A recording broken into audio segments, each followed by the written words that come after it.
Ito'y basahin natin itong kay Jing. Doc, good evening po. Ask ko lang po kasi yung anak ko na 5 years old, pina-check ko sa health center. Kasi yung ubo at sipon ay 2 weeks na binigyan ng Comoxi Club for 7 days, 3 times a day, 5 ml. Pero hindi pa rin nawala yung ubo at sipon. Mas nakakabahala kasi po may on and off fever siya, 4 days na po at ang bilis ng paghinga niya. Ano pong dahilan ng kalagayan niya now kahit natapos na po niya ang antibiotic? Any recommendations? So, Jing, ganito yan, Jing, ha? Paningin ko hindi nag-work yung gamot, no? Kasi hindi naman po guaranteed yan na binigyan ng antibiotic. Yes, sinasabi natin yung Comoxi Club ay medyo higher siya than amoxicillin, no? Higher siya than cefalixin. Pero hindi po ibig sabihin niyan ay 100%, no? So, the way you explain, sinabi mo 2 weeks na yung ubo, tapos ngayon may 4 days na siyang fever, to think nakainom na siya ng antibiotics na 7 days, ibig sabihin po, buhay pa rin yung bakterya at ang presentation po ay pulmonya. Kasi napapansin ko ang pulmonya, karamihan na uuna ang ubo, pagkatapos ay humahabol yung lagnat, tapos bumibilis yung breathing. Kasi nga, nagkakaroon ng wheezing yung baga na sumisikip. So kaya bumibilis yung breathing ng bata kasi gusto niya kumuha ng madami pang hangin kasi nga sumisikip. Ibig sabihin, nasa pulmonya na yung stage ng anak nyo.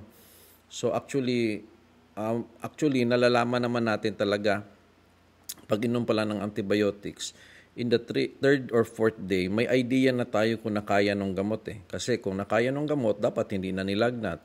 Kung nakaya ng gamot, dapat hindi na matigas ang ubo, hindi na mabilis yung breathing. So actually, pwede ka mag-follow-up check-up on the third or fourth day ng antibiotics para ma-assess na, hindi pala kaya, no? So, ang option dyan actually is either palitan ng antibiotics na oral, but malaki ang chance for admission. Kung ako, based on your explanation, ay i-admit ko na po yung anak nyo. Kasi nga, meron na po siyang fast breathing. No? So, kung tayo po ay nagtitipid, siyempre doon tayo sa government hospital. Meron naman po mga malasakit center doon para matulungan kayo. Kasi hindi natin pwedeng pilitin na oral lang ng oral, no? Para gumaling. Sometimes kailangan talaga ng injectable dahil mas better po yung injectable na gamot. Kaya nga sinasabi ko sa mga patients, kung merong, kasi nagtatanong, Dok, bigyan mo lang kami ng gamot na mas, yung siguradong na gamot na oral, wag lang kami ma-admit. Sabi ko, kung meron pang siguradong oral na gamot, wala na hospital. Magsasara na lang ang hospital. Meron naman palang sirap na maganda si Dr. Mata. So wala pong gano'n, no? Kasi lumalaki nga ang mga hospital eh. Ibig sabihin, walang 100%.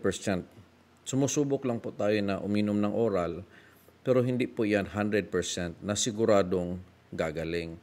So, based on your description, dapat siyang bumalik and then desisyonan kung mag-oral pa ba or i-admit na lang. Siyempre, mas makaka-decide yung personal na consultation. So, I suggest as soon as possible po. Okay? Thank you po.